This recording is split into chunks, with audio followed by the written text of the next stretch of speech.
When I returned to the White House, I walked upstairs towards the Chief of Staff's office, and I noticed Mr. Ornato lingering outside of the office. Once we had made eye contact, he quickly waved me to go into his office, which was just across the hall from mine.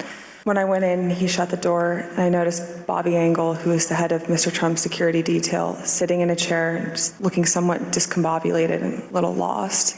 And I looked at Tony, and he had said, "Did you effing hear what happened in the Beast?" I said, "No, Tony, I just got back." "What happened?" Tony proceeded to tell me that when the president got in the Beast, he was under the impression from Mr. Meadows that the off-the-record movement to the Capitol was still possible and likely to happen, but that Bobby had more information. So once the president had gotten into the vehicle with Bobby, he thought that they were going up to the Capitol, and when Bobby had relayed to him, we don't have the assets to do it, it's not secure, we're going back to the West Wing.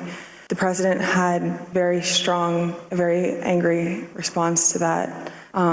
Tony described him as being irate. The president said something to the effect of, "I'm the effing president, take me up to the Capitol now."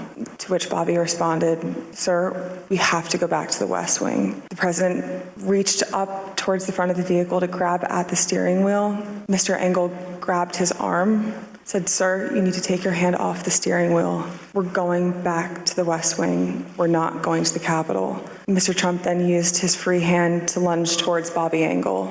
And when Mr. Ornato had recounted this story to me, he had motioned towards his clavicles. And was Mr. Engel in the room as Mr. Ornato told you this story? He was. Did Mr. Engel correct or disagree with any part of the story from Mr. Ornato? Mr. Engel did not correct or disagree with any part of the story. Did Mr. Engel or Mr. Ornato ever after that tell you that what Mr. Ornato had just said was untrue?